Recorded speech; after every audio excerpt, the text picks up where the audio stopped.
Welcome to the first edition of the Populist Papers, where rogues and scoundrels gather unlimited motivation and vitality as we beseech the invisible chiefs to help guide you on a journey of subterranean enchantment where the elixir vitae awaits your indulgence.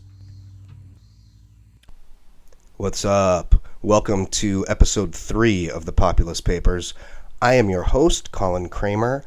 We have a lot of new listeners joining us this time, and old listeners, hey, it's been a while, so let's just bring everyone up to speed. Quick recap here. In episode 1, cypherpunk and techno activist Steve Phillips walked us through a privacy-enhancing workshop, and he now has a Patreon page, patreon.com/Steve Phillips, I believe. And you should go on there. You should sign up to be a beta tester of his new CryptTag app. It's a note-taking app, and it's great. Also, he recommended people use Tor because it is a search engine, kind of like Google or Firefox, only it cannot track you, even if it wanted to. This is what Chelsea Manning used to leak information. So even if they wanted to, they couldn't track you on there, right? They have no way of keeping your search history. Also, DuckDuckGo is a great search engine alternative to Google because also it does not keep any kind of record of the things you search for, no tracking history whatsoever. Isn't it kind of creepy sometimes when you search for something and then you see it advertised somewhere on Facebook, you know?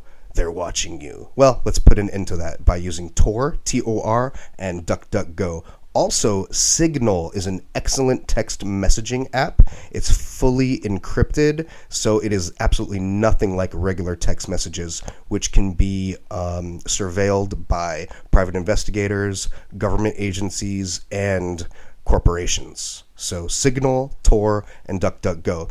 In episode 2, we exposed the likelihood of this Cal exit phenomena, as well as the presidency of Donald Trump, as being Russian intelligence operations designed to undermine the credibility of the United States and to destabilize our region. So it's definitely something to think about. Hey, this might be season 20 of The Americans, and we're living it. All right, can't wait for that show to come back, by the way. Anyway, I'm going to keep my rant short because we have a very special guest lined up for you today. I originally was going to interview him on the conspiracy theories episode and talk about what conspiracies are fascinating and perhaps legit, which ones are wacky and maybe were meant to undermine the credibility of other ones or to just kind of throw you off. So a lot to think about there. However, I found out that this guest had written a screenplay when he was only 15 years old called Fusion, all about cold fusion. So I decided to put him on my clean energy show, which is this. One thing, though, I want to put out there, divestment. Okay, this is a really big deal, especially now that Standing Rock and the Dakota Access Pipeline are back on the table. Now, I've been with a credit union for almost 2 decades now, and I love it. Pull your money out of the big blood banks, these private, for-profit, multinational, blood-sucking corporations. They're a bunch of fucking bastards. And divest that money in local credit unions. Credit unions are non-profit. There's also some state banks out there. Well, only one to my knowledge. I believe North Dakota has their own bank. And we should be going in that direction in California soon. But great news. The city of Santa Monica voted 5-0, their city council did, on pulling out of Wells Fargo, because Wells Fargo is one of the primary financiers of the Dakota Access Pipeline. So pull your money out of Wells Fargo, write them a letter, call them and tell them they fucked up, and explain why you are going to go with a nonprofit credit union. Now, credit unions are great. I have found that, they're just much more friendly. It's a lot easier to kind of get in touch with their higher ups if you have any problems or concerns. Even little things like if you run out of checks, just show up to your local credit union and they'll probably give you a dozen or so free money orders. It's great. Overdraft fees are much more reasonable. And what I did for credit cards, because that's a whole nother can of worms, I actually applied for a new credit card through my credit union. They gave me a really generous credit line. I was quite surprised, actually. And I'm doing balance transfers from my Chase accounts, all those bastards. And I'm going to transfer that over to the credit union because it is a much lower rate. And I would trust them with my money more. Now, think about this. If something like 2008 were to happen again, the meltdown and the banks collapse, well, it's a lot safer to have your money in something locally owned and something nonprofit rather than in some ruthless casino that is giving their CEOs, I believe it's $1 trillion a year, what some of these banking CEOs are taking home. Just for handling finances. What the fuck? They're not even producing anything. Doesn't that make you sick? So once we get a state bank, we can, wouldn't it be nice if we could reinvest some of those profits back into the Commonwealth? High-speed rail, single-payer healthcare, state-of-the-art schools. Could be fun. So think about it and start moving your money. And I really hope that the rest of LA County follows Santa Monica's suit because this is great, great news. Oh, and Seattle also. They have a socialist mayor, and they completely divested from Wells Fargo. Because think about it. Wherever the cities have to deposit funds somewhere. And I encourage everyone to get on the phone, contact, your city officials and representatives. Find out where they're keeping your money. It is your money, too, after all. And tell them that it was unacceptable if it's with anyone involved with the Dakota Access financing. That is Chase, Bank of America, Wells Fargo, and Citigroup. Might be a couple others. But yeah, credit unions are the way to go. I really shouldn't have to sell anyone on the benefits of renewables. Obviously, fossil fuels are going to run out. It's a dying, nearly obsolete industry, and it's dirty. 7 million people die every year from fossil fuel related issues. We're talking about asthma. We're talking about cancer. It's just completely unacceptable. And as far as the pipeline goes, there has not even been an environmental impact review, and the pipeline is guaranteed to leak. That means it's going to make its way into our drinking water. This is a really bad idea, especially when we have all kinds of other options. We've talked about P-Power, cold fusion, and we're going to talk a whole lot more with our guest in just a few. So let's get right to it. Also, I usually save credits for the very end of the show, but our musical director, Chris Cooley, and my show director, Myra Rodriguez, you're the best. Couldn't do this show without you two. So thank you for everything you've done and are continuing to do. So a quick little break here. And when we return, it's me, Michael Ryan, the Renewable Revolution, and you. Can't wait.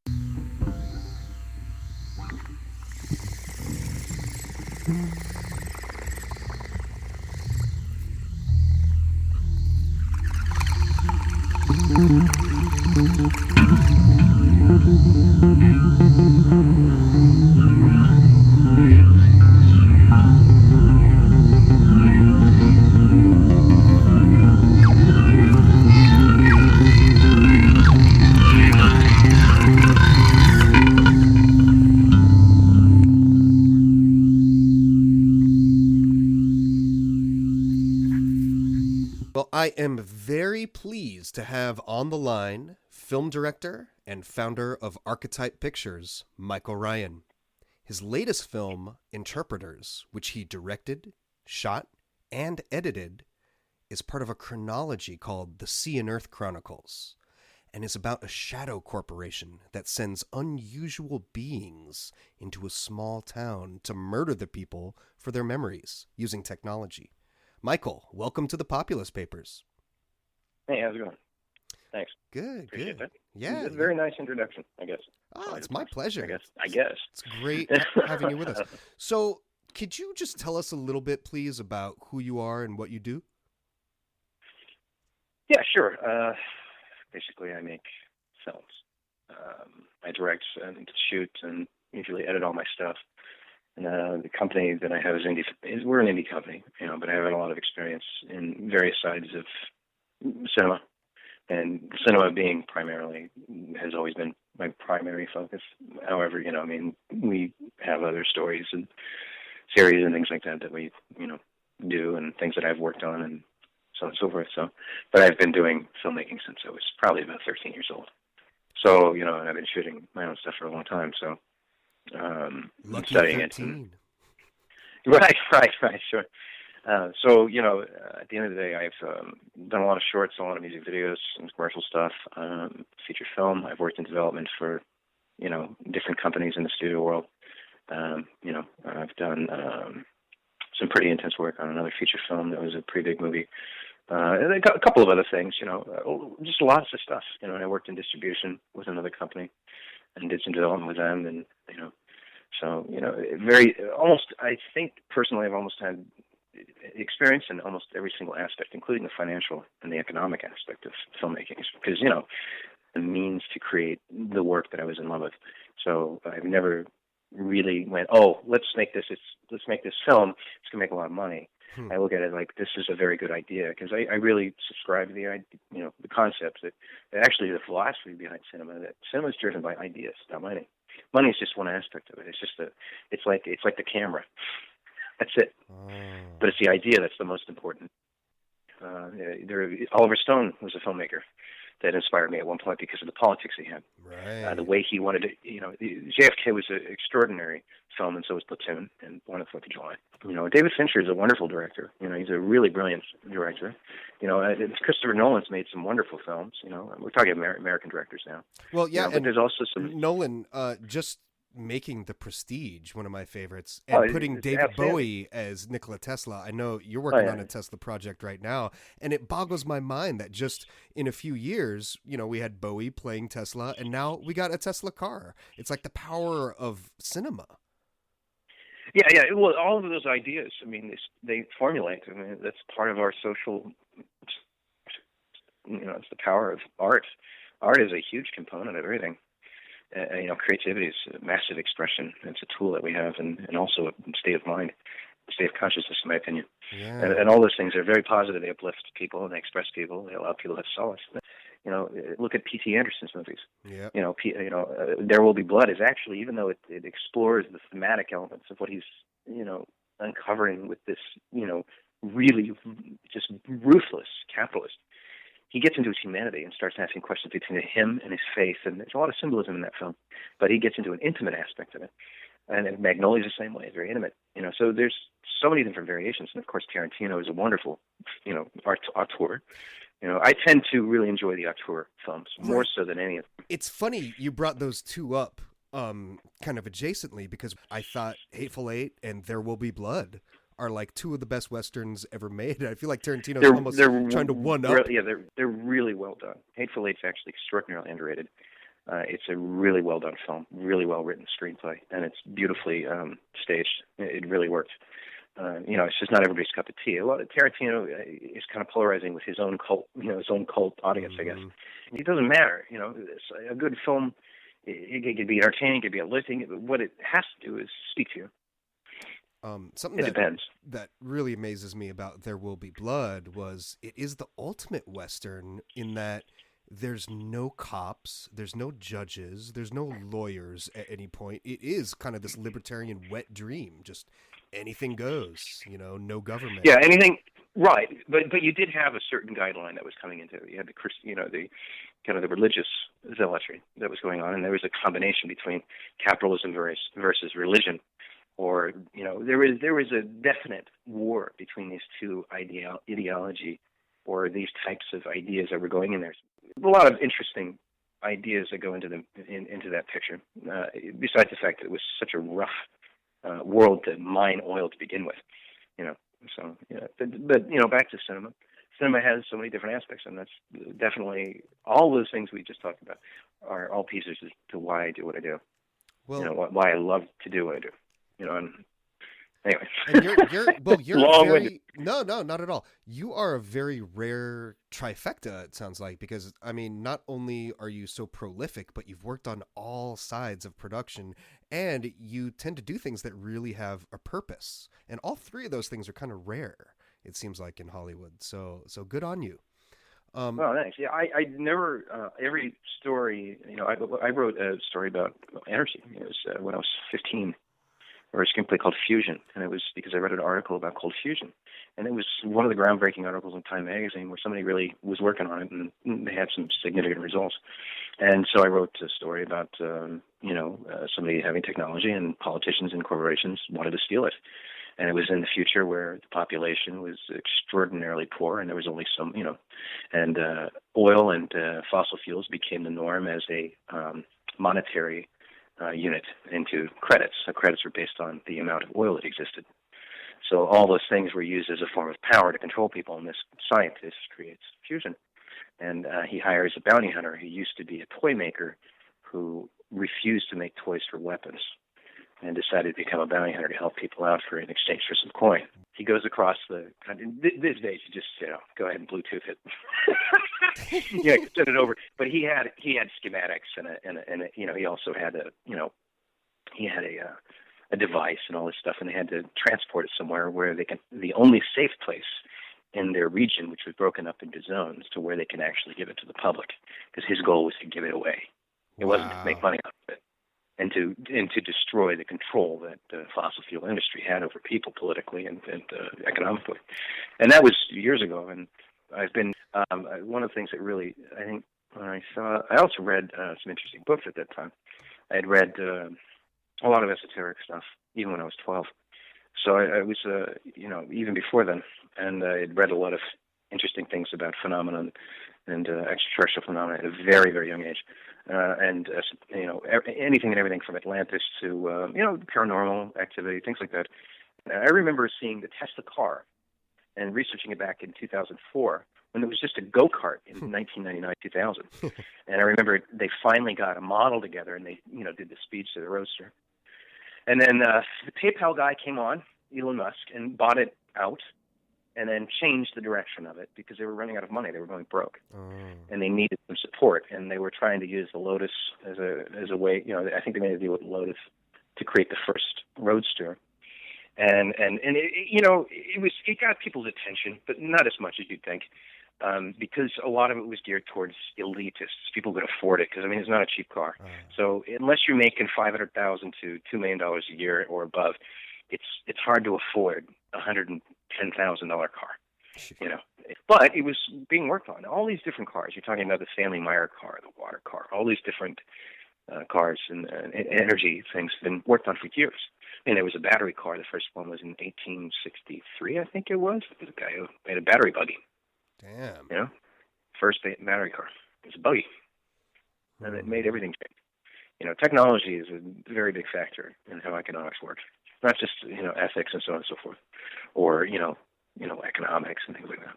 Science, science is a factor in this. It's interesting because with medicine,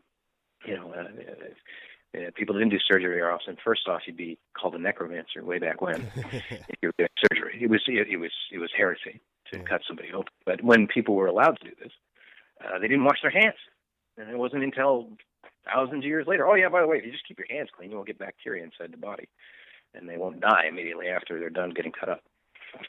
So, real common sense stuff. To us, we think, oh, of course you wash your hands. I'm going to put my, But back then, people were dirty. They didn't have access to running water all the time. They didn't bathe all the time. It was, especially most people, because they were very poor.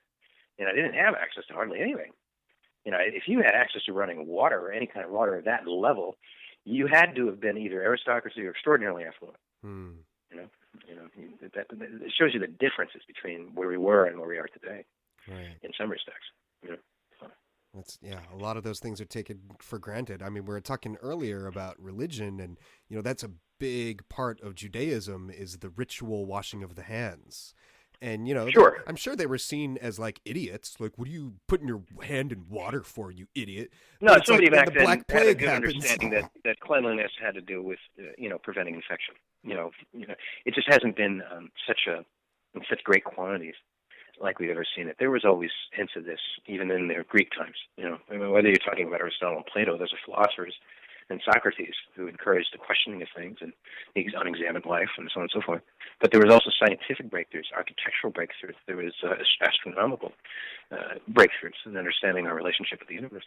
I mean, they already proved the world was round. It was, I think it was Aristarchus or somebody else. Oh, well. And they took, Aristarchus basically put a post up in one part of I think it was in Egypt, and then put a post up in another part in Italy or something like that. I'm probably wrong on the locations, but this experiment is very simple. You put one up at 12 noon, 700, 800 miles away, and put one up in the same position, and you just look at what the angle of the shadow was, and that told you that there was a bend. Wow. Right. Yeah. Well, I know Kabbalah is considered the first publication to assert sort of the spherical nature of the Earth and the universe, but yeah, they probably weren't really able to prove anything until then. It wasn't even until recently, really, in the last 100 years, where the average person who didn't make very much money had access to college. You had to have a lot of money. It just wasn't easy. And then until the GI Bill was passed, after all these soldiers came back from WW2, they got access to college. And all of a sudden there was this huge explosion of scientists, doctors, and engineers, and all this stuff. And we had the space race. It was unreal. Oh, definitely. I mean, investing in education is one of the best things we can do. I believe I've seen the statistic. It was for every $1 that we invested into the GI Bill, we got back $7. Right, and I think the word investment is correct. Now, some people will argue, well, it's socialism and all this stuff. Regardless of where it came from, the point is that we have access and continued access to have resources that provide these types of groundbreaking systems, like higher learning. And higher learning, I'm not talking about vocational trade. I'm talking about higher learning. Now, you can get a vocational trade, but higher learning is when you're exploring every subject to have a deeper understanding of people and everything. And it's also to get you exposed to how certain thoughts are, in the way things are created. For example, you got comparative religions or comparative philosophy. Well, you get an exposure to all kinds of things, the classics. If you look back at the Constitution, it was also created by men who were part of a brotherhood, a fraternity, Freemasons and like-minded individuals and nobles of the time, a lot of educated people. There's very few people who are advocating for, such, intense human rights, like, universal suffrage was Thomas Paine's idea. Thomas Paine was a big proponent of universal suffrage. He wanted to get rid of slavery. He also wanted a UBI, which is a universal basic income. The irony now we're is, talking. Yeah, and he wanted that. It was going to be the agrarian worker's income. It was guaranteed no matter what that nobody would be starving, ever. You'd have this money and you do what you counted. Now, they didn't have medical facilities back then, and they didn't have social structures like you'd see today. But that was actually something he tried to put in the Constitution. Wow. All these different, he literally tried to get the abolishment of slavery right out. No indentured servants. Everybody was allowed to vote, and everybody had a place to be able to contribute. And they said no, of course, because it threatened the slave system. Slaves were also used as a vehicle to keep workers from getting better pay. So they'd threaten them and say, hey, look, if you don't like the wage, we'll just hire a slave. We'll buy a slave so they can control the wage system. So there's a lot of aspects in that time period that really weren't very good. They weren't good at all. And it took a long time for people to move and, change the way they viewed things, the way they viewed people, and things evolve. And the Constitution itself has evolved. Some for the good, some not good enough, and some kind of archaic. Well, how we got to this. Kind of, I don't know. I wanted to touch on, it's sort of a recurring theme here, is this idea that a lot of these exciting things we're talking about, they're not new. They've just kind of been hidden, and they're hidden in plain sight. My favorite game as a kid was hide and go seek. And that's sort of like what we're talking about, like knowledge is meant to be hidden.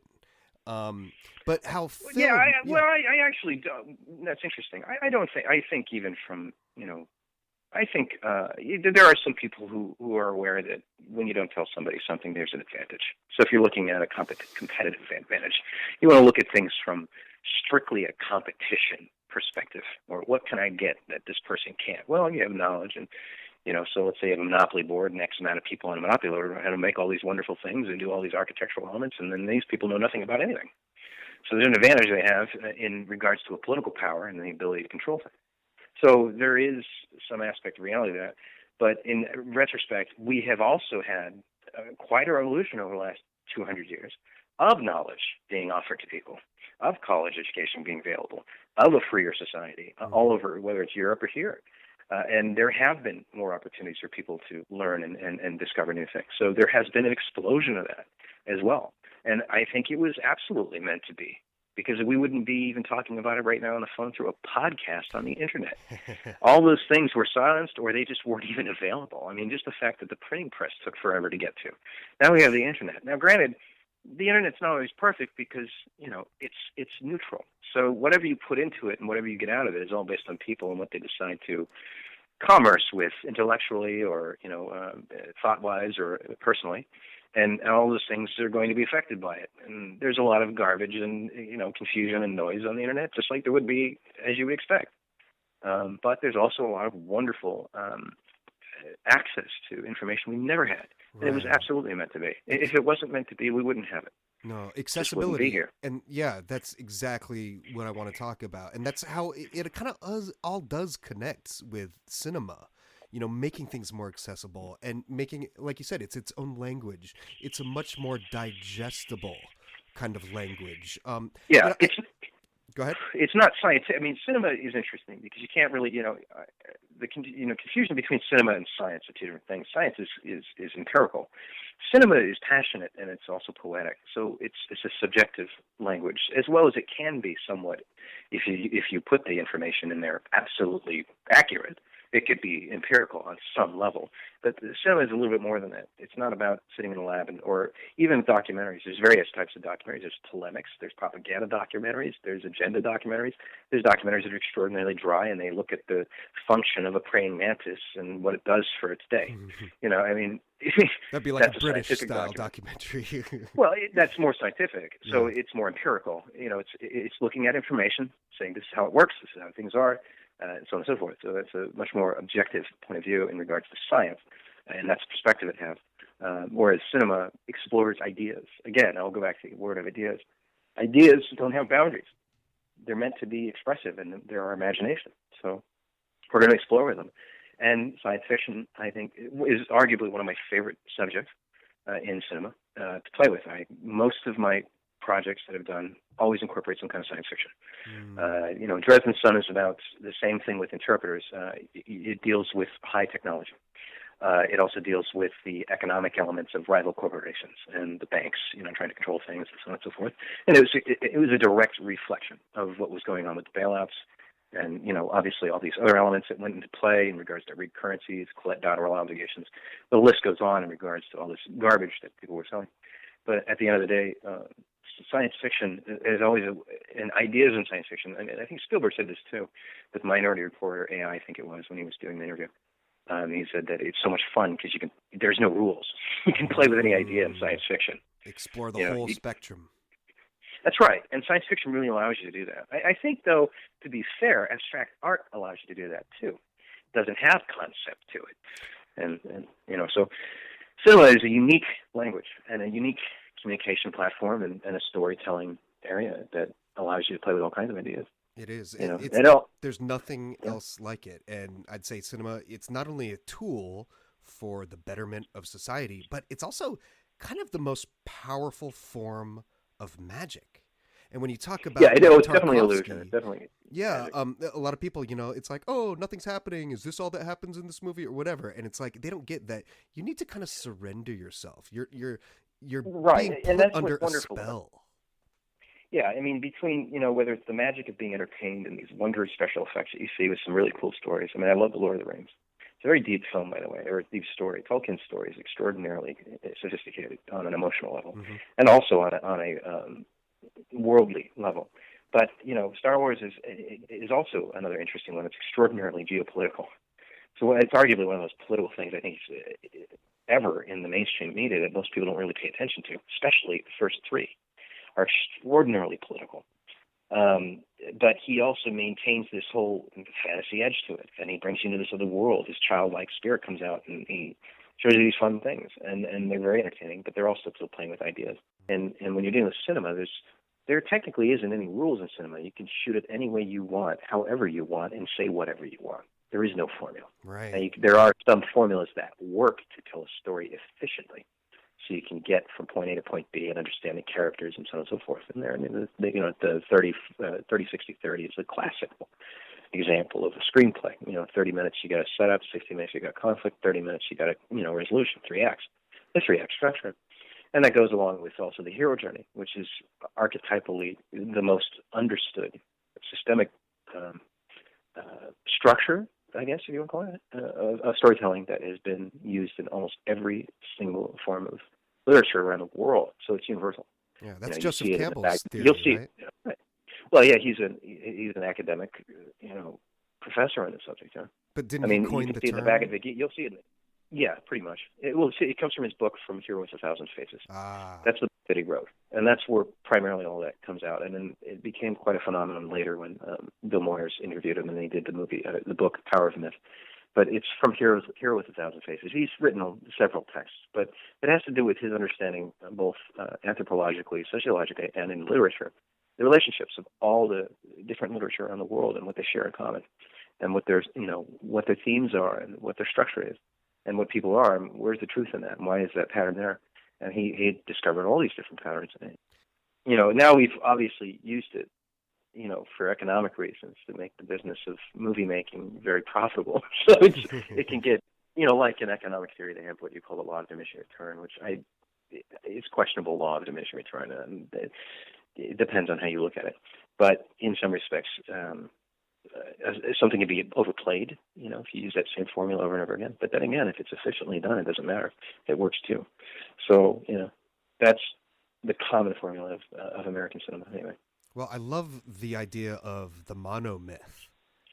And, that's all, yeah. It's so many people, they'll read the Bible over and over, or they'll read Greek mythology over and over, but that's it. It's this ongoing story, and what character you relate to. It could be your favorite novel. You read it again in a few years, you relate to a different character, or maybe you identify with a different aspect of one of the same characters. Right. That's why, a lot of these gods and these archetypes have several aspects. Which part of Hermes, do you identify with? And so just connecting this, because my next question, this is interesting. You talked about Carl Jung and Joseph Campbell. There's probably no other people I know of that had such a deep understanding of this concept of the archetype.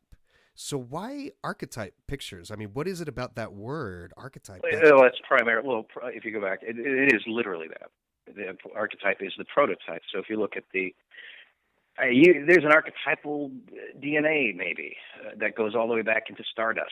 I mean, maybe there's an archetypal Big Bang. The point is that it means it's a prototype. It's the first, the very facet of what everything comes from and stems from, which is universal principle or universal something. The source. And a source of some sort. Archetype is really the universal. Even in science we see it, right? So you have that's stretching a little bit, but there are universals in science that we discover. For example, atomic energy and things like that. All these different, protons, neutrons. All those things have laws that we understand, and they have constants, and they are, in some respects, universal. Mathematics, in some respects, is archetypal because if you use it a certain way, now you can write it out differently. There might be a different way of doing the same thing, but it's about finding patterns and measuring them a certain way. It's the same with stories. Stories are the same way. Politics, ideologies, religion, they all have archetypes in them. They're all, and I would say archetype really is more about truth than anything, in my opinion. It might be prototype, might be universal, but it's all the things and all the stories and all the ideas that we find that we can share and that we understand that bring us together in regards to our humanity, so we can have some understanding. And archetype is definitely a powerful word for that. Now, in some respects, archetype as a story can be two-dimensional. And there's very different facets through each, segment of history where people experience different things. So, but there's still an archetype in each one of them in their own rights. So, that's definitely what influenced the name. I loved Joseph Campbell. I had a massive influence from Joseph Campbell. I went to a preparatory school, a secondary school. It was a preparatory school where the format was teaching in Joseph Campbell's Hero Journey, Wow. analyzing a lot of different texts from Thomas More to Shakespeare and everything. Well, another thing I loved about that, Joseph Campbell was he was calling out vegetarians back in his day. He was like, guys, it's all solar energy, whether you're eating plants, animals, not to put the vegan movement down. In a lot of ways, Right. it's an extension of the kosher movement, just being mindful of how you eat. And it was really cool to see, he was... Well, that's also critical thinking. Again, that's Right. another variation of critical thinking. Are you going to, what do you want to do to make your life healthier if you want to? If you want the vices, that's fine, go get a cheeseburger. Well, that's the whole point of liberty, right? But at the end of the day, critical thinking is something that is a very prominent thing. The thing about the archetype stuff, it's about trying to find the relationships with everything. It's a form of syncretism in storytelling around the world so that human beings can share their stories with each other, which they do. They always do. They already do. And each culture has a different way of experiencing and sharing it. But there are universals in a lot of them. And I think that's where archetype comes from, for me.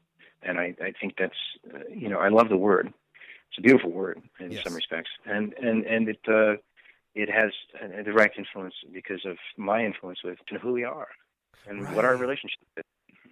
Well, and you mentioned the bicameral brain earlier, and it kind of is like, depending on what we're going through, it's different ways of understanding our own human condition through these other stories, Right, sure. And then you have, the other thing is that with storytelling, you also get to explore new ideas. And it's the same thing with art when you paint.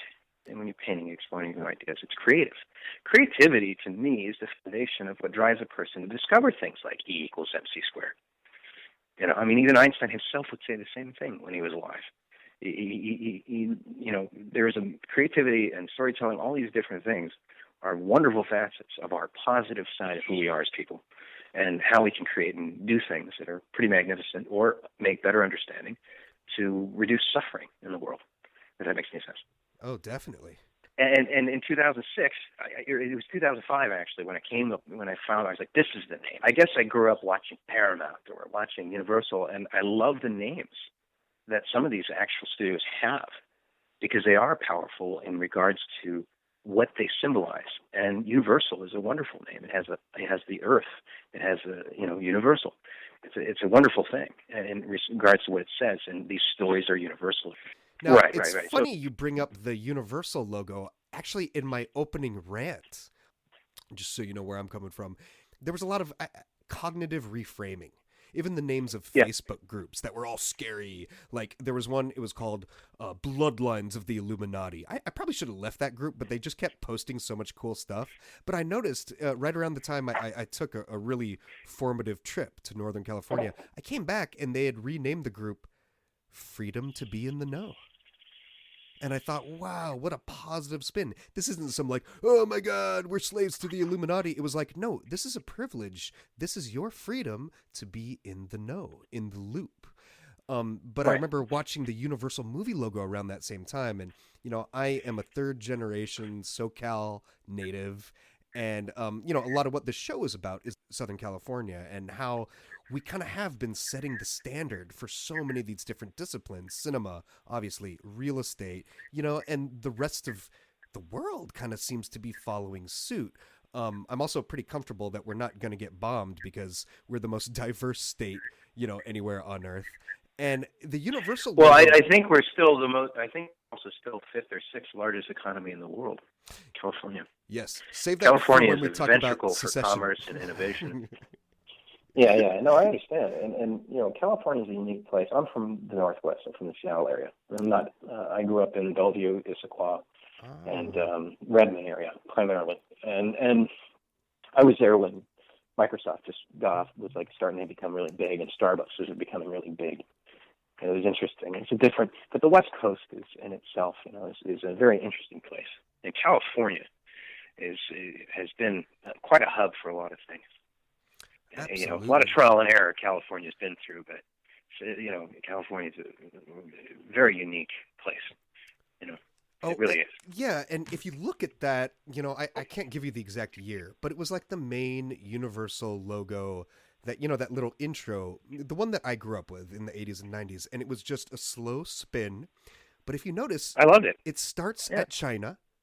The word universal is the equator, and it actually follows from China, the oldest standing Goes all the way around the civilization. world. Right. And it, Yeah, goes I over think that's awesome. Arabia Yeah. and Europe, and then it stops. The Earth literally stops spinning, and the logo just clicks into place at California when the U of all letters, the Union, hits California, and it's like, oh, the buck stops here. This is what you were saying earlier. And I think that's I mean, from an artistic, aesthetic point of view, it's appropriate.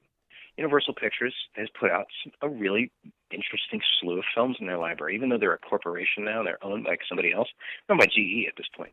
The point is that Universal, when they first were a studio, and keep in mind, money has always been the thing with studios anyway, but the people who write the stories and the people who create the stuff, that's not their drive, really. And Universal Pictures had a really, those, you and I both grew up with that. Those came out at you in the theaters. Those came out at you on the TV. And they did represent that. They were archetypal names. It's the same thing with Time Warner. Time. The word time. I mean, that's as archetypal as it gets. Dude, they're warning a company you. named Time. They're warning you about they're time. warning you. Oh, yeah, they're warning you. Well, there's that too. But there's also, even the name Time Magazine. Time is a very powerful name. And it's archetypal, and because we understand it, and there's something to be said about that. Now, you can call that brilliant branding, or you can call it inspiring new ideas and associating it with the integrity of that. Now, granted, a lot of these corporations have obviously smeared in some respects their own integrity at times. Universal's made some bad movies, but so has everybody else. So, it doesn't really matter. What matters is it's the idea that's being communicated in some of these things. And I always felt like, well, if I'm going to have a production development company, I want the name to be completely about everybody. I want it to be universal. No pun intended. I wanted it to be something that represented what it is that inspired me and probably inspires everybody else about cinema and about storytelling and about creativity and about ideas. And that was, again, you see that with some of those other logos. Paramount's interesting. There's a couple of others, that were pretty cool. But those are the ones that stand out the most to me. Yeah. Well, you brought up a couple times that, all this stuff, it's kind of happening for a reason. There is intention behind it, but, well, not necessarily intention, but purpose. And I want to connect that to, like the David Lynch style of filmmaking or the abstract style of painting. It's almost otherworldly, like you don't know what you're doing. And just to connect with the Universal logo, it's like it goes literally from China to California. It's east meeting west, and that's what California is. And whether the artisans, whether the special effects artists that came in, or maybe the marketing department, or whoever's in charge of doing that, maybe that was intentional. They say, well, that should be cool because it starts in east meets west. What a great idea! We get the stories from the east, we get the stories from the west, we put them together. We make stories for everybody. Right. And so somebody might have sat there and said that. That's what it should be. And that's understandable. And and just the fact that we all kind of end up here. Like nobody's excluded, basically. Right. And that's what I'm saying. LA, it's like the ultimate freak show. It's like the bus line ends here. Like we all show up and it's like this coming together. And the fact that it's kind of, we are unaware of it, but there is purpose behind it. It's almost like this mystical idea that, which I know is big in Jewish mysticism, that we're kind of in Kabbalah, we're co-partners with the divine. Whatever is out there, that source we were talking about, it's kind of using us to figure itself out. It's interesting. It's very interesting. Yeah. Keep in mind, all these things are also influenced by the way nature is. All these concepts are buried right within nature's laws. All of them. All these different things are represented in somewhere in this. What we discover about life, and we even, from a different perspective, scientifically or emotionally, but they're all related. And they grow accordingly, right? Yeah. So, we learn accordingly, or we make errors accordingly, if you want to call it that. Right. And that's all part of this kind of coming together process. And it is very chaotic. I mean, film itself is kind of this form of chaos magic. We talked about how many elements go in, and that it's this really complex, powerful tool. But it's. Did you ever see The Wild Child by Truffaut? I didn't see that film. I have not seen The Wild Child. It's not one of my favorites. I don't even necessarily recommend it, but it's one of those things. Like, do you ever read a book or a play, and then at the very end there's some notes, and they talk about like how it connects to mythology or something? You're like, oh yeah, that was great. Like you didn't enjoy it at the time, but it resonates for a reason. And The Wild Child is interesting because, Truffaut actually plays the guy himself. He plays this school teacher that finds like a kid. It's like the reverse of Tarzan. It's a kid born, from the wild, and they're trying to sort of civilize him. And the kid is literally wild. It's this chaotic thing. And I didn't really enjoy the film, but someone told me, you realize Truffaut is... I can see where Truffaut was coming from. He always, I think, because personally the way he grew up, he always had this... he seemed, in his work, it seemed to reflect a type of, he likes that whole spirit of the teenager. The Wild Child, it's really hard, it's a difficult time, but it's like a metaphor for the filmmaking process. You may not have that much control in the end, but it's kind of this ongoing process, trying to come together, trying to create something, but total chaos at the same time. Yeah, and film is interesting because you can storyboard everything a certain way and so on and so forth and try different things, and it's not always what. Well, there's also another process that happens in editorial, and all of that. There's so many filmmakers will say this as well. They don't entirely know how it's really going to come out. Even Kubrick even Kubrick said this. He says, Kubrick said this. I don't know what I want. I know what I don't want. So, deductive. And very deductive. But he was in a process of carving away something he was looking for, or he knew what it was, but he didn't know necessarily how the best way to get it was, or it would change because he'd feel the evolutionary process of his own artistic storytelling going on. Now, the podcast, the reason I'm calling it The Populist Papers, in part is because of Ralph Nader. He pointed out that there's, I think, like 27 issues, probably a whole lot more if you really dig down into it. But these issues that pretty much every American would agree on. Now it gets a little bit tweaked because in polls and things like that, they're asked in a certain way and it's very divisive. But, just basic things, getting money out of politics, making healthcare and education more affordable, clean energy, and clean energy in particular. Who the hell would be against that? Except maybe people who don't make money off of it. Right, yeah. I mean, maybe a lobbyist or just someone that's so brainwashed in like the oil. Only a hardcore corporatist / capitalist would be against that because they can't make money off of it. Right. Abundance is not in the cards for a corporation. Mm-hmm. They don't want abundance. They don't want to see that level of sustainability. Because if you bring the abundance in, it means you drive the price down. And basically, there's nothing they can do with it financially. Yeah. However, the species totally elevates completely. It benefits everybody. Oh, absolutely. We're all better off. If you made every house completely sustainable, which you can do scientifically today, you would never need oil, fossil fuel. You would never have a carbon footprint. You wouldn't have any of these things. And you can do it literally. You can build a home to be completely cohesive with the environment. You can build a home with resources that aren't nearly as disastrous to the ecosystem. So, I mean, all those things are doable. But of course, why build something according to, corporatists? They believe in obsolescence because they can't profit from it if it is. Exactly. They want things to be broken because they can't make money without it. They need it to look like, because if you develop a great product, nobody else is going to want to buy anything else. So just keep making that one. I said, well, that's the future. That's the whole idea, is to get away from scarcity, to get away from some of these problems so that you don't have to be fighting about these things anymore. And then, go trade something else. It's planned obsolescence. That's one of the oldest tricks in the book. Right. And people still think that it's just so futuristic or fantastical to do, like we were saying, building in harmony with nature. Man is of nature. It's not impossible. No, it's right within our fingertips. And one of my favorite books, Ecotopia, is all about that. Have you heard of it?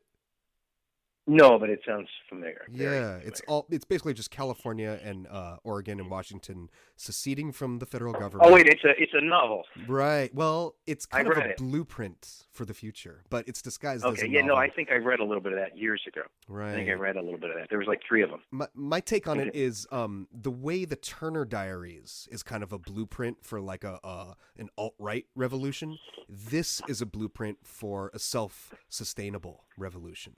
Right. Okay. And yeah, they don't have garbage trucks in Ecotopia. Well, Cascadia is what they call their country. Yeah, Sweden's already doing that. I mean, they have garbage trucks, but they're getting rid of their garbage. Right, You it's know all that, right? biodegradable. Well, they turn it into fucking energy.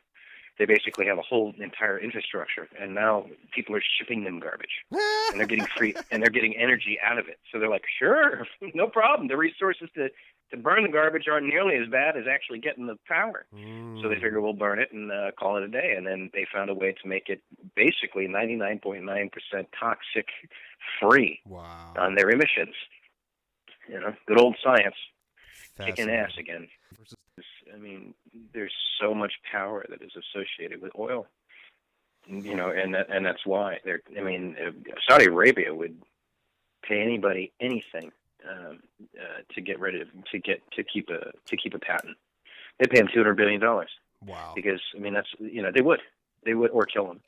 I don't know about that, but the point I'm making is because by taking the patent away, they'll still make their money back in another year. They might lose $200 billion, but in the next 10 years, because they've controlled the patent, they're still going to make more money. I mean, it's already a loss to consider it, and they've written it off over a period of 10 to 20 years. They figured, okay, well, we got to pay for this patent, so what is it going to cost? How much do we have to pay this person off?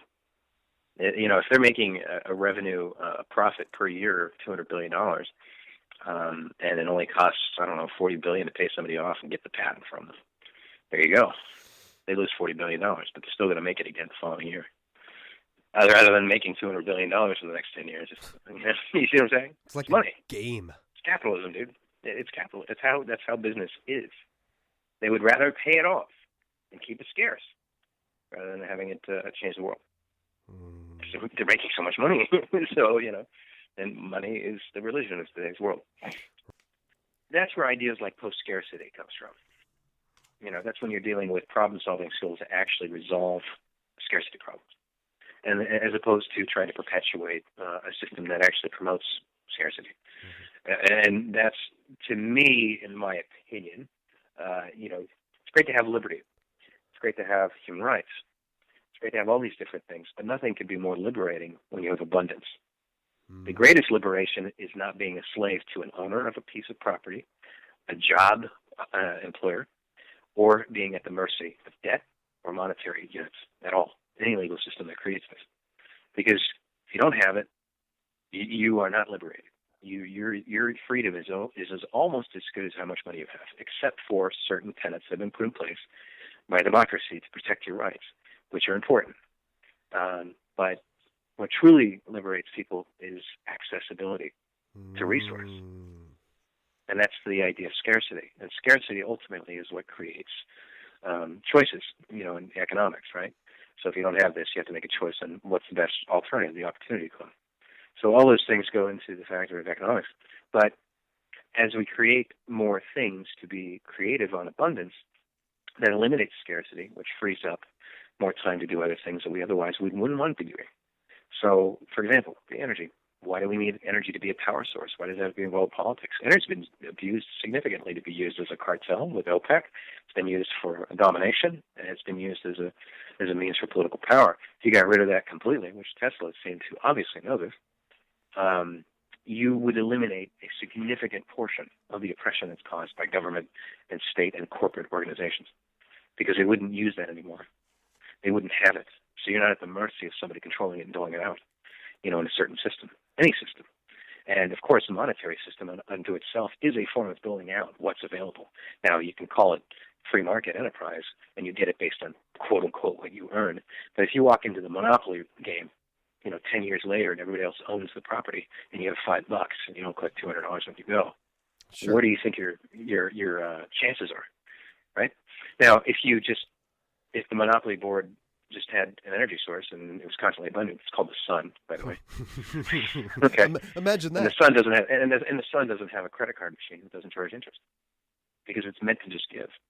All those things are just meant to give. That's how they were naturally put there. That was before we created banking industries. Okay, that was here way before that. And they don't charge. Now, there's certain opportunity costs when you get in front of the sun. You can get cancer from it, right? And, and it's limited. Into a long... Only certain hours. Right. Yeah, but you can still harness a certain amount of it and put it and store it. So, and also there's the ionosphere. And that's what Tesla was working on. He was working on a way to create an energy wirelessly powered through the ionosphere, because there's a highly charged component of the atmosphere that has tons of electricity in it, and it's always there. And that's a protective electromagnetic field around the Earth. And I think that, I may be wrong on this, but I think that also has somewhat to do with the fact that it keeps not just the ozone layer, but it keeps, the magnetosphere, X-rays and gamma radiation. And sorry. Anyway, all those components are available, and Tesla was a threat. Of course, we're going to Tesla now. Was a threat to economic powers, because it's not in their advantage to create abundance. And anybody who knows this in economics knows that abundance is not good for corporatism or capitalism. It's the opposite of scarcity. Correct. And what happens when we create scientific breakthroughs where everybody's going to benefit from them, and it eliminates a huge portion of scarcity in key areas? It means you're not going to have a particular nearly the amount of bureaucracy that is required to regulate it. Secondly, you're not going to have people trying to buy off the government to control it. And then third, you're not going to have to worry about paying for it with your labor and your time. So you just eliminated a significant problem, a structural problem with the world. Now people have freaking lighting in their homes. Now they have access to turning on things. Now they have running water with energy. They can push it through that doesn't cost anything. And that's what we would call a zero marginal cost progression, which is a concept created by Larry Rifkin, I think his name is, an economist, futurist. He's a futurist, but he's an economist. And that's the idea. We are gradually, as you talk about open source, talk about post-scarcity, we also talk about technology. You talk about nanotechnology. Well, it can benefit us significantly, but it also can be one of the most disastrous, most self-destructive technologies on the planet, next to an atomic war, So the scarcity is definitely a driver of these issues, and there's such thing as artificial scarcity, and a lot of the system that we have promotes artificial scarcity. And of course, all these people get exploited, right, within the system. So they create more regulations to try and cope with it. And then that creates more bureaucracy, which creates more cost, and so on and so forth. So all that stuff is really, the problem solving is more about legal as opposed to science. Does that make any sense? Oh, absolutely. It's how to implement it. It's ideologically supported, not scientifically supported. So people are following an ideology. Now, I understand a value system. Okay, we should have human rights, we want liberties and things like that. Shouldn't treat people like shit. Let's not have war, so on and so forth. Let's have laws and so on and so forth to put those in place to make sure that those tenets that we've written down on a piece of paper. And by the way, rights change all over the world. Everybody has different tenets of rights. The Constitution isn't the be-all, end-all declaration of rights. The UN actually has a pretty big list. England has their own list. France has their own list. Japan, all these countries have their own tenets. Very similar. A lot of them very similar. Some of them are actually more expansive, and some people would call that progress. They would say, well, human rights also evolve based on our living conditions. So as we have better living conditions, we establish better rights to protect those living conditions. It's the same thing with energy. You could technically make every home, as it stands, even right now. I mean, Elon Musk is already doing this with his business. The roofing tiles. It's self-generating. The idea of taking... It's self-generating. And, well, a friend of mine, his other friend, apparently, I don't know if he was a quantum physicist or not, but they worked, there's glass out there that takes UV light only through glass and transfers it into a storage device, which can power up your phone and charge it. If you had an entire skyscraper that was built out of a plexiglass format that had this layer to capture UV ray, you'd power up a significant portion of that area. Wow. There's so many advantages. And then you can go into nanocarbon fiber, which is a piezoelectric fiber. And it's built out of zinc and zinc oxide, I think. And it's built on a system called Bucky tubes. Bucky tubes basically are extraordinarily quantum microscopic tube that creates zero resistance for electricity to go through at room temperature. So it allows energy to go by without resistance which makes it more efficient to travel and less, it doesn't get as hot. Mm-hmm. And then on top of that, it goes into a fabric. So when you shake the fabric, it's static electricity. So if you folded tons of these and you made tons of this fiber and put it underneath the floorboards and made a spongy effect that had kind of like a shock system on your floor, that would shake in increments and still create power. Probably do it with a maglev train if you wanted to. You can probably do it with the freeway. There's so many ways and clever ways to harness what energy is not being used. And the key in thermodynamics is, and there's also that key, nothing's lost, it's always transferred. Well, you look at a combustion engine, it only uses, from what I understand, 30 to 40% of its energy. Everything else is just waste unless you have a turbo. And the turbo takes the exhaust and utilizes it to bring more horsepower into the car. That's a very inefficient use of energy. Mm-hmm. So you're losing a lot of it. Now, if you're creating systems that harness energy that's being lost, then you're going to really benefit from it. And a lot of the systems we have today aren't very efficient. Now, hydroelectrics is a good thing. The turbine you're talking, I think you were mentioning something about, there's also the buoys, the water buoys, which they stay in one place and they float around and actually create energy from movement underneath the ocean. There's also OTAC, which is ocean thermal technology, which is a different system, very complicated. And then there's, obviously there's the water turbines, ocean turbines, which Israel does.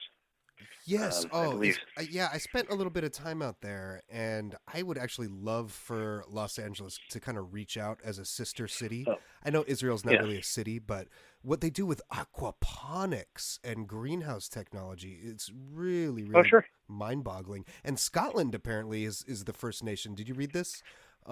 They are implementing like a just large-scale tidal power generator. So things are definitely happening. There's a lot of stuff. Iceland's been doing stuff like this too. Costa Rica's been doing a lot. Chile's been doing a lot. Australia's been doing a lot. These are areas that go beyond business. This is not about making money. This is about eliminating an actual problem that has perpetuated a structurally destructive system. And we are, whether people want to admit this or not, yes, we're individuals, but we're also part of the ecosystem. Mm-hmm. And we're related and we're interdependent. And in some respects, if we want our species to thrive, you have to look into these new avenues and these new ideas that will eliminate a lot of issues. And a lot of issues that people complain about and people protest about, people fight, and so on and so forth. And one of your barriers is primarily those who have an incredible amount of power and money who don't want it to happen because they're afraid that that's going to ultimately obliterate their position in power. And not that I'm trying to point fingers, because I'm not. That's just kind of a byproduct of the system in itself. Even these people are in a place, and some of them, look, not everybody who's affluent at a high level is some, terrible person or something, It has nothing to do with it. It's the system itself on some respects. Mm-hmm. Now, granted, some people carry it out and individually make deliberate acts to try and oppress another person, but, some of this is just structural anyway. Yeah, they're playing the hand that they're dealt. It's just a game. Right, exactly. And they're just trying to live their life and so on and so forth. Bill Gates isn't a bad guy. This guy came from, pretty normal dude for the most part. Yeah, sure, he's a huge billionaire, but for the most part, he's a pretty normal dude. It's the same thing with there's a lot of people who've been very successful in this country. And yeah, maybe they really love the fact that they could be successful and be this wealthy and so on and so forth in this country because it's the American dream. But at the end of the day, there are some things that are going to question how do we get our values truly enacted practically without making laws, without creating power struggles? Well, there's a real simple method. It's called the scientific method. If it's guided by a good ethical system, with people in mind and human rights and so on and so forth, then you're going to work out okay with that, But if it's misguided, it's going to be destructive. Science is just a tool for understanding how things work, and we're lucky to be able to do a lot of these things. The fact that we can do a podcast, it's all based on people discovering new ways of communication, and it's the same thing. That eliminates a lot of problems too. So it's a good thing. The power problem is a perfect thing to solve. If you solve the power issue, it would create an incredible boon to the human species. Mm-hmm. significantly. As a matter of fact, it would even elevate people who are in extremely powerful positions. However, there's also a conspiracy to say that they actually already have these things. They just don't share it with anybody else. So they're already benefiting anyway. I would They believe probably that. have it. What's that? I would definitely believe that. And Well, mhm. yeah. Go ahead. Well, I mean, this is kind of moving on, but and kind of going back at the exact same time. But this, there was that old world ideology that, oh yeah, human beings had to kind of conquer nature in order to develop. Then there's obviously those who are around even before then who figured out a way to be in harmony. But what about reaching the next level? This is kind of the new eon now. Just real quick breakdown. Basically, the previous eons, what was it? It was nomadic for tens of thousands of years, agricultural for just thousands of years, industrial for 100 years or two, and now this technological. It's so exponential, so bottleneck that this next eonic shift, the new paradigm, it's going to be so abrupt we won't even notice it until it's already behind us.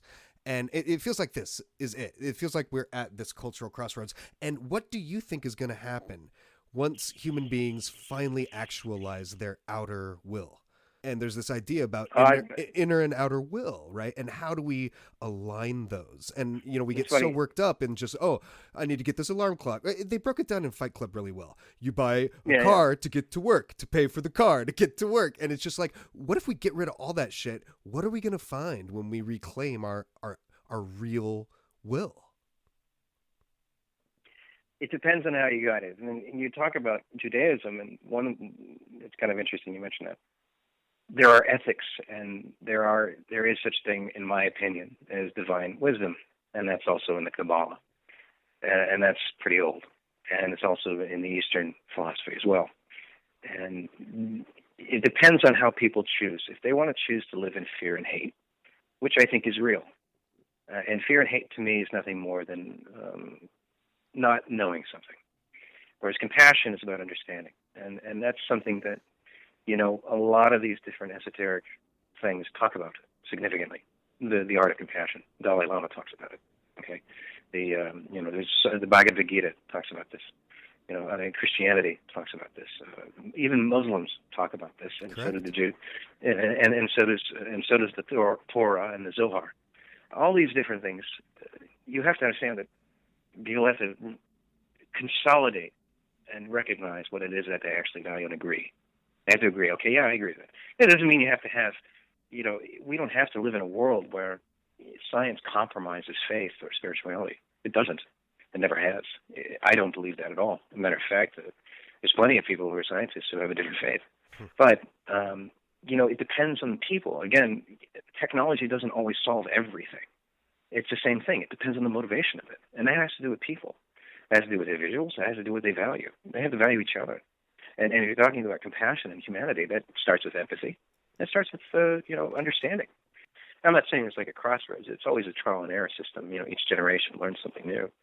But if people consistently, and I believe this because I watch it, you look at the way people wanted to change the election.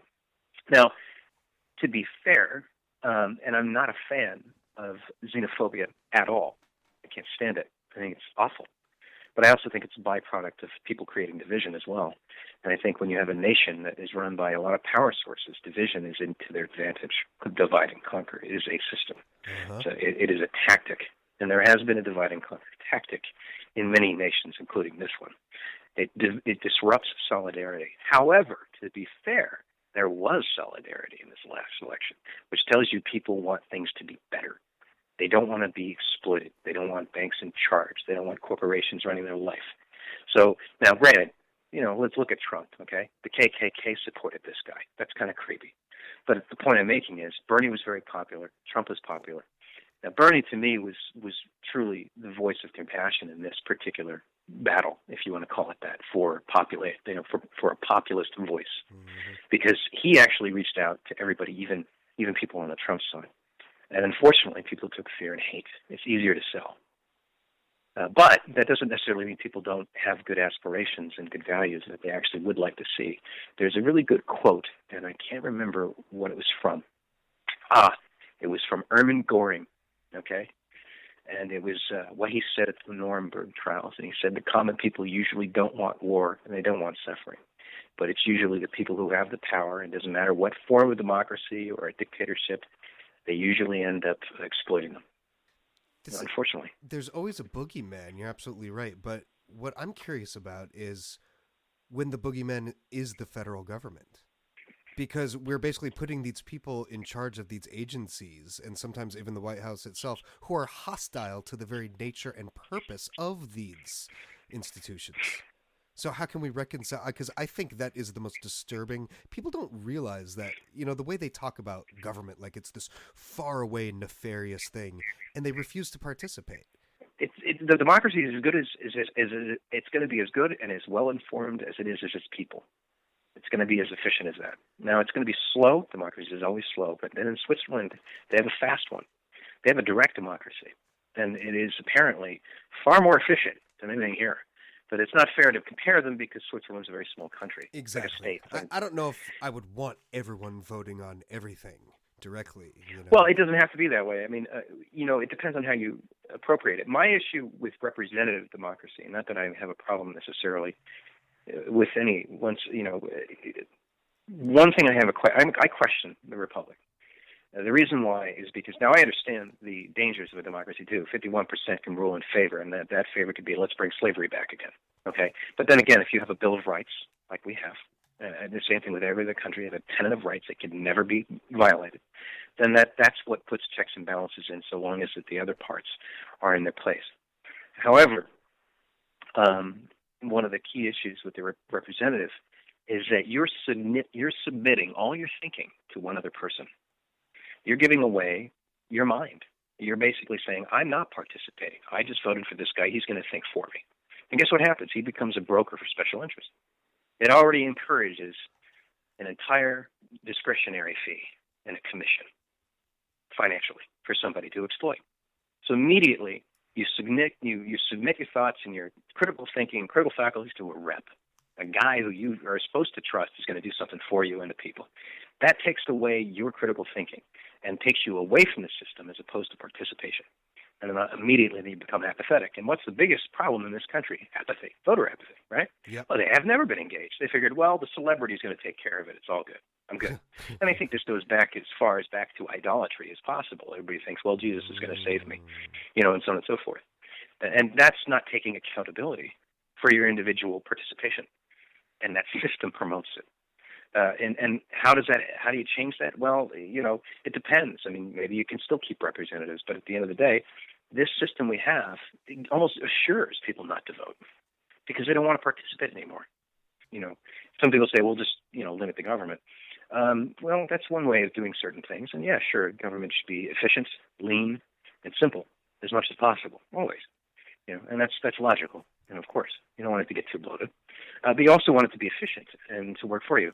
And here's the other thing is, people keep on thinking the government is outside of themselves. But the whole point of it is you are the government. Isn't that right? We are the people. Commonwealth. So even the Pentagon is you. You are the Pentagon. Well, just the word, that's why the Commonwealth of Virginia, the Commonwealth of Pennsylvania, we all share in the wealth collectively. And here's an alternative. Instead of direct, democracy, what if we just tried to localize more? And because it seems like everyone's just that's like where you have most DC. power. I think that's where I agree with you. I think that seems to be really where it's at. I like to vote on bills, or I also like to know about what's going on in the community. You do have people actually have a lot more influence there, and that's where simplicity comes in regards to you have a federal government, you have all these states and all these different things, and if you're talking about a political structure, a legal structure, which is clearly overwritten, the local level is definitely a great place to get kids that are in their 17, 18 when they're going to go into the voting period to get engaged. That changes everything. Right, and it tends to be nonpartisan. That's right, because they're looking to solve issues. They're not looking to promote some, fucking belief system. And that's one of the things that you run into in this country is people are so guarded, they're so dogmatic about what's right, what's wrong, as opposed to saying, well, what's the problem? How do we solve the problem? Oh, okay, we're spending too much money here. Okay, well, why don't we figure out a more efficient way of doing this? What's the problem here? But then they'll say, well, it's an ideological problem. You'll have, a right-wing person who, a neocon, or you have a neo-lib or whatever. All these different people will start spouting their dogmatic thoughts as opposed to actually engaging in a reasonable discussion on practical application. You see? Yeah. Well, and they're not taking advantage. And the other thing is, people take democracy for granted completely. They have no idea what they're capable of here. Yeah. They really have a lot of power if they used it. People power. They just don't. They don't use it. Absolutely. Well, one of my favorite Jefferson quotes: "Information is the currency of democracy." And that was they were very anti-corporate and very anti-aristocratic in a way. And people understand this is consolidated power. It really is. And it shouldn't be there. And honestly, corporations weren't actually invented for businesses. They were invented for public works projects. That's the history behind them. They're actually not supposed to be used in the manner we use them today. Wow.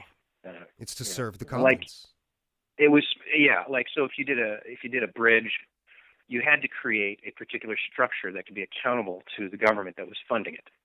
And they had to employ people, so the corporate articles were actually created for that purpose only. And then they would phase it out. But then that became a right to also businesses. And the problem with this system is it writes off moral hazard. And everybody knows this. The moral hazard is basically, it means a company can get sued, but it can also go bankrupt and nobody has to pay the consequences. So let's say you go and do an oil spill, and you destroy half the ecology over there, including infecting people's water and making people sick. The company, there's no restitution, really. It could be financial, but nobody goes to prison for it. No. Well, the formula is privatize profits, socialize liabilities. Right. But if the government does it today, actually, believe it or not, and the government does, there is a lot of hoopla on it. More so, I think, than there are in corporations. Well, and I find it interesting how that works. Maybe I could be incorrect on it. I don't know the stats between the two. England, definitely and I was going to talk about this. We'll eventually get to it. But my very first job was at this commodity brokerage firm and working with futures traders. It was amazing, just the evolution. Just in the time I knew this one guy, the evolution of his job title. When he first got into that trade, originally he was in stocks, but then he's like, "Oh no, I'm a commodity broker." And then, it's like, "Oh, how's that commodity brokering thing going?" It's just like, "Oh no, dude, I'm a futures trader." And and then eventually he's like, "Oh no, dude, I don't do any of that stuff. I'm just a speculator." And you see accountability being removed with each of those degrees. Now, he did. I definitely learned a lot, working for him. He turned me on to that documentary, The Money Masters. But I do know that England had a commodities market and had that corporate business structure. And that's why a lot of the states were English businesses, like Jamestown, named after King James, Maryland. And it was this trifecta of church, state, and corporation all becoming one thing. That's why even to this day, if you're born in England to Muslim parents, you're COE. That's actually right. That's fascism. And most people don't realize that corporation comes from the word corpe, which is Latin for the body or group. And it is a form of collective. Corporation is actually a form of fascism. It has to do with an organic body. So you have a head, a dictator, like a CEO, which that is what a dictator is. Uh-huh. And then you have administration, and then you have pawns, basically. They're called rank and file. And those people are only as useful to the collective of the body, otherwise they're disposed of. And if they are more useful, like a caste system, they're promoted to different positions organically, based on their production. And that's what fascism is, really. They actually had capitalism and fascism, but it was chosen by what served the collective the best. And they would give people rewards, and they'd allow them to have their own businesses and so on and so forth based on their contribution to the organic whole, their corpe, basically. And that is fascism. And to me, what you're seeing in the business world is not just capitalism, it is a combination of capitalism and fascism. And it's a very modern American style, and it's been around for a while. And at the end of the day, there's also the prison system, which is a gulag at this point. It's truly a gulag. Hey, Obama cut the federal contracts, as you know, with all the private prisons. That's good. They should really readjust the 13th Amendment to state that no labor can be extracted from a prisoner, because that actually not only creates slave labor, but it also takes away economic benefit from people who otherwise should be getting those jobs who had no crime. Please. Have you ever seen a salesman on a sales floor? They lie all the time. Oh, God. Yeah, Seriously. it's totally I've even it's worked for a cutthroat. company where they asked me to lie about a product to sell it. So the point I'm making is that because you have a state, and the state exists for property right protection, and this includes money. Once money is created, it's considered legal tender. So therefore, it is a legal system that is protecting it, which is through force. But problem is, you also have everybody who works to protect those rights also interested in making money, because the whole system is about making money and not wealth acquisition. So therefore, eventually, sooner or later, that state's going to grow, because corporations are going to grow, and the rules are going to change, and people are going to just make the rules up as they go along and make it benefit to whoever has the most to get the market controlled. And that's where we are today. And you've seen a massive consolidation of banks, corporations, and products. So this is it you're looking at, Well, in my opinion.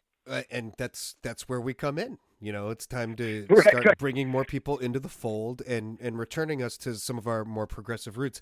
I still think, of course, there's no easy fix, like you said. It's trial and error. But okay, well, you look at England again. I mean, if they are fascist, they're pretty damn liberal for fascists. But I love what they did. Not only with their national health care to kind of bring people together after World War II, but the BBC. All the BBC channels are commercial free and pretty much censorship free as well. And, because, so here's the interesting thing. They funded the BBC channels out of their military budget. Because, why not? Right. Well, I mean, I guess they got to get the money from somewhere. But You got to get the money from somewhere. Why not? I like this idea that it's almost a case of national security.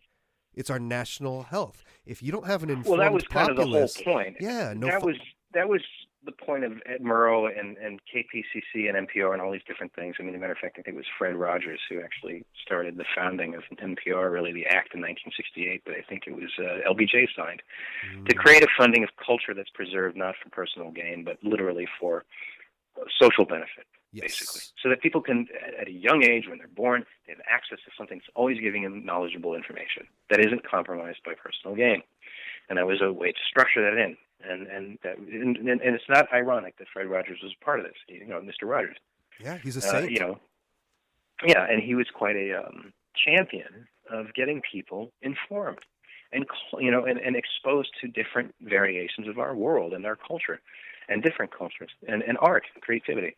And that was PBS. It's a great thing. PBS has been wonderful. And in some respects, it makes sense. I mean, some people will say, now, keep in mind, you're also going to have the argument, it's just going to make the government bigger. All the Austrian economists are going to freak out over it. Libertarians will freak out over it. They have to see where the social benefit is, because ideologically, they believe that there shouldn't be any collective at all. So they're not very long-term, it seems. There's no long term. It's all individual gratification. And the problem with that is it denies the scientific fact is that we're actually a species. We are.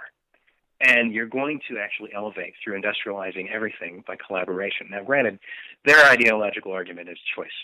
Well, I want to have choice. I say, well, children don't have a choice to be born into the world. And they also don't get choices until they're 18. Their parents dictate that, along with the rules of society. So in some respects, there are certain limitations on that. You can't have your cake and eat it too. You also have to have infrastructural components for a society to actually thrive.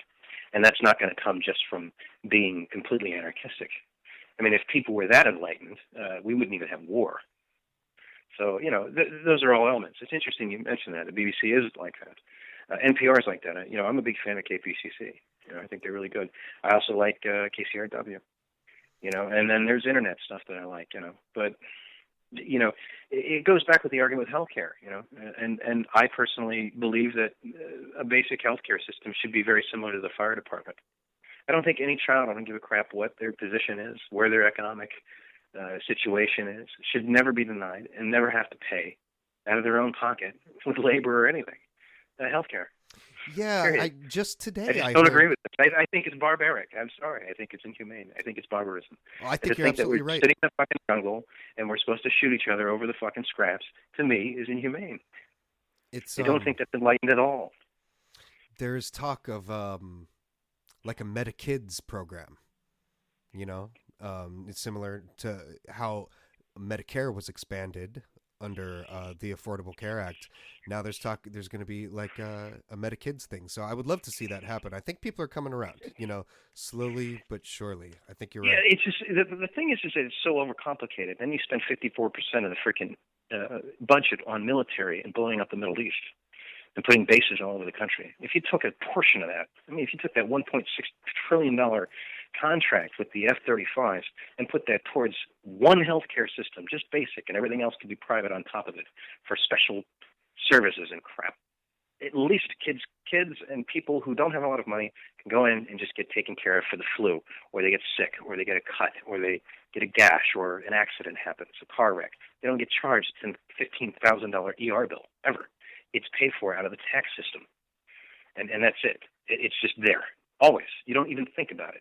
Hi, do you have an ID and a Social Security card? Yeah, okay. Well, you have your in the system. We heard that you had an appendix rupture today. And how old are you? Well, I'm 18. Can you... well, okay, we'll go get that taken care of right now. There's no bill. It doesn't go to mail. It's as simple as that.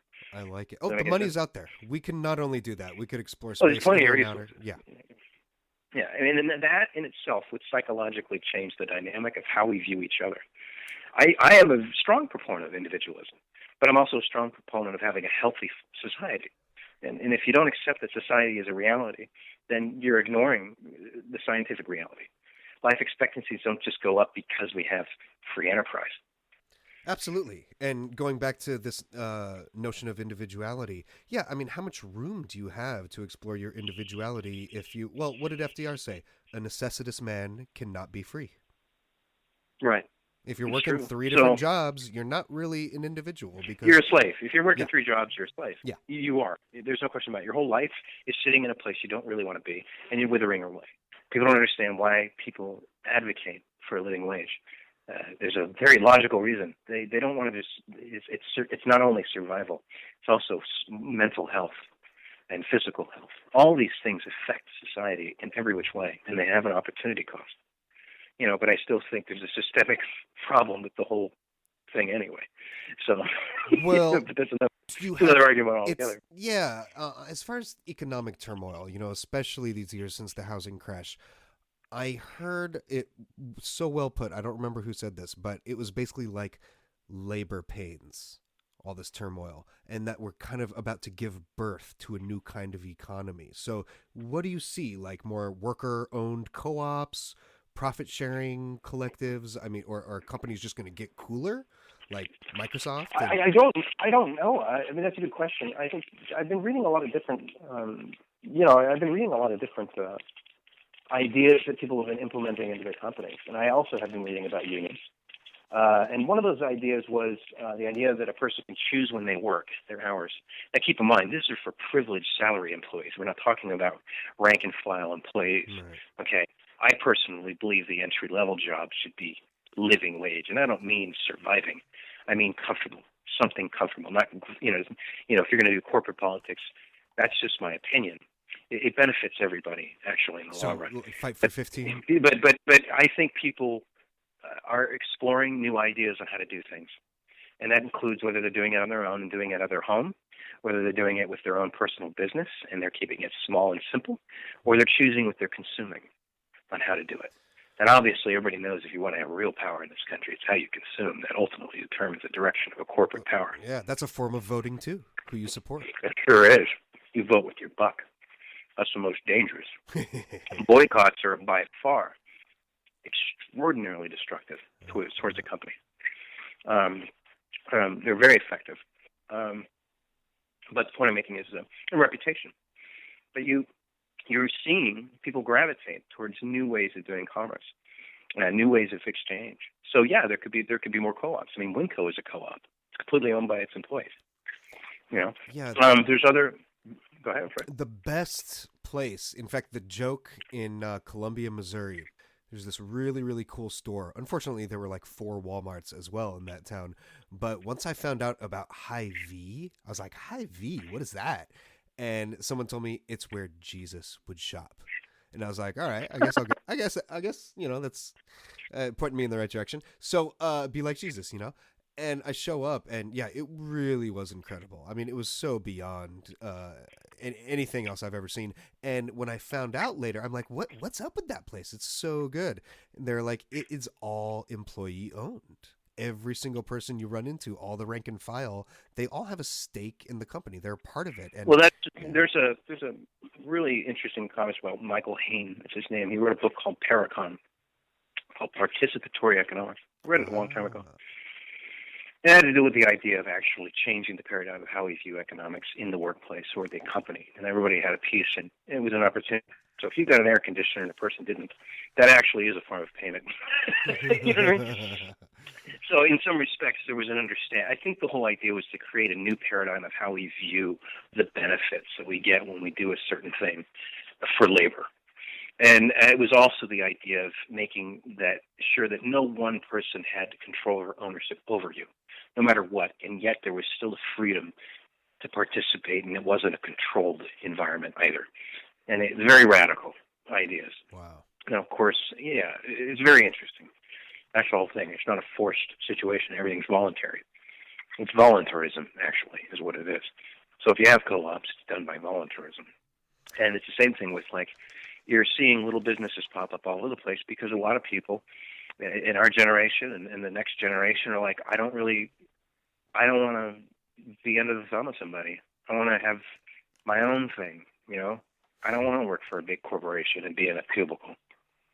And of course, commercialism is completely designed to try and insatiate your more animal instincts to impulsively buy. I think people are starting to realize, well, I don't want to be weighted down by all this useless shit that I don't need, that I'm in debt with. And they're starting to figure that out. Yep. You know that? And they're liberating themselves. In some respects, having more is actually worse. Mm-hmm. Having less is easier to deal with. It's baggage. I mean, look at Warren. Look at Warren Buffett, dude. Guys live in the same house for 38 years. Same house. Minimalism. Simple. Yeah. And that's I what heard people... Mark Zuckerberg drives a frickin' V-dub. It doesn't no surprise joke, me. He has a very modest home. I've always noticed the most successful people I've met don't care about superficial things like that. They're focused on the things that really matter. There's that ideas alignment. and being productive. And I remember you'll see that. I saw Jello Biafra on Politically Incorrect back in the 90s. Oh, yeah? Yeah, when it was still on ABC. And he brought up a maximum wage, which I had no idea until years later that those were the original wage laws in this nation. It was a maximum wage. It was like this corporate tax, basically, or tariff. And Jello Biafra was like, yeah, nobody needs $1 billion. And what you're saying is proof. I mean, these people are only going to buy so many pairs of pants. You give a guy $1 billion a year as his salary for, CEO of United Healthcare or some bullshit like that should be free anyway. And but then you'll have an argument from one other person, and there is going to be this argument, which I can understand, but I agree with you. There's no reason why. And my issue with somebody having that much wealth acquisition is a combination of two things: the usurping of power in a system that we have, which means you can practically buy your laws, which actually undermines property rights and labor and all kinds of rights. Mm-hmm. And second, it is excessive, but some people will say, well, it's my choice in this system. Well, actually, you're right. You're legally allowed to go out and actually earn $3 to $5, $50, whatever $billion you want. But is that something you put a law on, or is it something in a system that perpetuates it? If you have a system that perpetuates that acquisition, then, whether you put a law on it or not, it's going to be the argument that people will say based on choice. What's the point of having 50 fucking cars? Exactly. And going back to natural systems, it would be like a tree, absorbing all of this water through its roots and then not producing any leaves. It just keeps all the moisture inside. I mean, it's not a functional system. In its own, in my opinion. Yeah, well, the way I look at it is, we had a lot of very, very democratic, I don't even know what to call them. They're almost like small government socialist programs, like the Homestead Act. Just like little things to kind of help you out here and there on your way. Land grants, free colleges. It's funny. Thomas Jefferson doesn't even say he was president on his headstone. It just says he started the University of Virginia, and that he authored the Declaration of Independence. Like, that was more important, starting a school to him. Abe Lincoln with the land grants. And FDR was basically just like taking all those little things and putting it on steroids. Just New Deal, new infrastructure, new programs, social programs. I mean, obviously he won in landslide elections, but it seems like Ronald Reagan was the exact opposite. And that was, if you look at the Eisenhower Republican platform of 1952, and you look at what was going on in 1980, not only the kind of stuff Reagan was saying, like, the worst things you can ever hear in the English language are, I'm with the government, I'm here to help. Like, I can definitely think of a few worse things to hear than that. But the Koch brothers, did you know David Koch ran for president as a libertarian in 1980? I didn't know that. Huh? Yeah, and if you look at his platform, Actually, didn't know that. Yeah, I believe it was David Koch. It was definitely one of the brothers. And he was the Libertarian candidate, 1980. And if you look at their platform, it is the exact opposite of the Eisenhower platform of 52. Well, the Koch, they're only interested in expanding their empire. And so the last thing they want to have involved with that is any kind of legal system whatsoever. And they want to make sure the legal system goes in their direction. Right. They only care. That's all. They don't. Am I convinced that there is any true ideology, a position of power and control? Yeah. And that's it. And it doesn't matter. So if the Democratic Party came out and authorized all these great benefits for the Koch brothers, believe me, they'd be supporting the Democratic Party. So it doesn't matter. Here's the twist. Well, if the Libertarian Party did the same thing, they'd support them. If it was the Green Party and they said, hey, we're going to let you do all the oil and drilling and you can control this whole region, of course they'd take it. Well, right. They would support them, too. Well, here's something else that happened in 1980. Punk rock was getting really big, especially out here. England, it was already pretty much dead. And I remember getting into, all these weird symbols, like those 4 crooked bars and the dead Kennedy symbol. It was like these secret societies. And I'm like, what is that? And the anarchy symbol, of course, was probably the most powerful one. And I felt, I was a registered libertarian for 6 years and eventually re-registered so I could vote for John Edwards because I liked his message about poverty. And it was just so bizarre the more I learned about libertarianism, and it kind of almost being a front for a lot of these billionaires, just deregulate everything. Well, that's the problem. I just think the moment you surrender your critical faculties to any one ideology is the moment you've surrendered your critical faculties. So, it doesn't matter whether you want to have an idol like Ayn Rand or you want to have an idol like Gandhi. You are in charge of you. Those are all interesting ideas, okay? Whether it's, communism or extreme libertarianism, they're ideas. They're interesting, but they don't have to run your life. Anarchy, because obviously I had been had. I bought into it for years. I joined basically the anarchist party, or the closest thing we have to it. And I can't help but wonder, was punk rock in part being promoted? We've heard a lot about gangster rap, the other alleged, people's music. Well, it's the idea. Yeah. Anarchy is, philosophical anarchy. Go read William Godwin's anarchist writings. He's primarily the person who started this whole thing anyway. And he was really rebelling against any system that would tell him what to do and use it within reason and to try and elevate people to a higher level of consciousness, right? Mm-hmm. But he also never excluded. And he also wanted people to have a better living and not to be exploited and be oppressed. So, he was against oppression, and then you have the Milton Friedman people, who are the antithesis of the William Godwin branch of libertarianism. They're the most extreme, and everything's monetary. Everything has got a price. It's got a number on it, Scarcity and that mindset. to me is, it's supporting the monetary system, which I think is inherently and scientifically flawed. Personally, I'm convinced of this. I think the ideal behind anarcho-syndicalism or anarcho-capitalism or anarcho-anything is the idea that we're never owned by anyone, any organization, anything, that we're free and whole on our own terms. However, there are always rights. There are always boundaries. People have their own boundaries. So, those things are always established, which requires some level of organization to establish them. So it's kind of a give and take situation. And until, unless people are telepathic and they can sense where it's coming out, and that level of anarchy is we're not even close to that. I don't know. I could be correct, but, that is a concept to me, philosophically, about being free and whole, not being oppressed. And I think that's a very important concept that people probably should listen to. Don't let your organization oppress you. Let it work for you. Don't let any company oppress you. Let it work. You work with it, work for you. Don't let anybody own you. I mean, of course. I mean, who wants to be enslaved in any which way, shape, or form? There isn't really civics. There isn't really an understanding of a lot of those aspects. Sociology is ignored significantly. The research in sociology is absolutely amazing.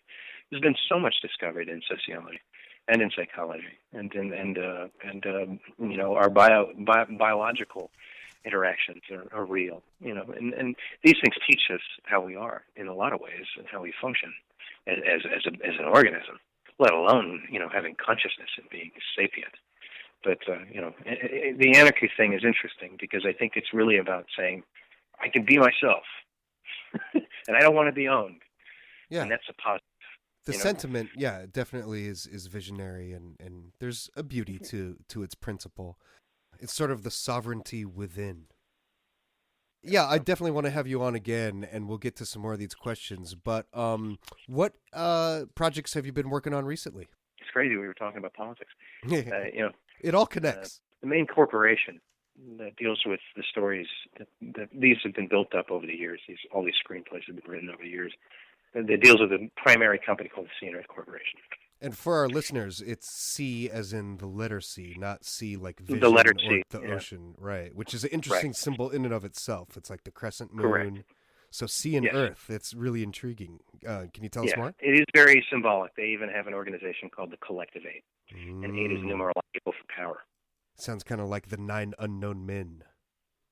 Right, but this is more about the center of power and the consolidation of power between 8 people to keep it from being corrupting. Hence why they actually created the name. I just gave away a spoiler. Well, that's okay. And the 8 too is infinity. So it's kind of like Correct. they're just they keep on playing the game. Correct, and that's exactly the whole idea. And they actually usurp other corporations who think they're on top. So you have another another secret society called Tria Conjuncta Uno, which is another faction of power players and all these different things in Dresden Sun. So there's all these different corporate rivals. Everybody's trying to vie for the top dog spot in the planet, corporate control and shit. So all those things are definitely flirted around with the story, and they're built around different. Each one is a different journey, discovering a new idea. Each story. So the Interpreters is about a completely different idea. The other one's about a different idea, and each one centers around usually one key character with the intersecting stories that all coalesce at the end. Yeah, usually 2 stories happening together, or one story in conjunction with something that's putting it together that the person doesn't know about, and that is definitely a plot device. So each one's unique, and there's the Sarin transfer, which I have not finished, and that is a continuation. And obviously, there's a face-off with the sea and earth eventually, and who they are, what they want, and so on and so forth. So all these different things are elements into it, but they're really more about catharsis. We do have the Archetype Pictures Facebook, but we could create a Interpreters Facebook site, which we have not done yet. I could, if they go to Archetype Pictures for now on the Facebook site, there's a lot of stuff there that they can see with pictures of being on set and various things that have happened, in the company's history. And then I can give an update on where they can actually watch or see. Excellent. Yeah, and I'll post it. I'll either post it on the Archetype Pictures site or the Archetype Pictures Facebook feed, the news feed there, or I will guide the people who are interested in it to an Interpreters feed on the Facebook. It's either going to be one or the other. So, and we'll put like a teaser scene. A full scene. I mean, watch it. I'd love to hear what they have to say about it. Well, we'll see. Well, Michael, I got to finish the damn thing. Yeah. So, Well, hey, one thing at a time. Did you have any final thoughts to leave our listeners with, or shout-outs before we close this segment? Well, no, I appreciate you having me on here. It's such a wonderful and engaging conversation. I'd be happy to speak with you again if you'd like. But any thoughts? I shared quite a few. So okay. Well, hey, this is only the beginning. All right. Well, I wish everyone well, and thanks for listening to me and anything I had to say. Hopefully, I didn't. Hopefully, I was accurate as best as I could be on the fly. Well, And it's it's always if there's anything, check your sources. no, Always check your sources. I love being in the moment, and honestly, like hearing ideas like yours and hearing about projects and fresh ideas like the kind you're pouring forth, it's like food for me. Like it gives me life. Yeah, no, I I hear you. feel so, energized after having conversations like this. And Yeah, yeah, I think we definitely all learned a lot. So we'd love to have you yeah, back that's on the great, man. Populist Papers in the near future. I appreciate that, man. And if there's anything, I would say that there's all kinds of unique ideas out there. Especially in the climate today, is that I mean, there's so many unique perspectives out there, and there are wonderful people doing good things in regards to what they know and what they're showing. And there's new inventions and new things out there. It's really good to get informed with everything, especially the system that we have. That's definitely for sure. And I think that's a positive. So hopefully, we'll see what happens in the next 1 year. It's Can't really tell anything in regards to a new administration until that's 6 to 9, maybe almost a year in. Sometimes you start seeing executive orders flying around. It'd be nice if they closed up that Guantanamo base, don't you think? Yeah, there's a lot of things that would be nice. Yeah. There's always going to be But they're not going to do that. There's always going to be underground facilities we don't know about, though. So Oh, I'm sure. yeah, but hey, may you live in interesting times, so they say. Yes, sir. All right. Anyway, well, thank Michael you so Ryan, much. I appreciate it. yeah, a film director and founder of Archetype Pictures. Thank you so much for being with us, Michael. Thanks, man. Take care, Colin. Have a good one.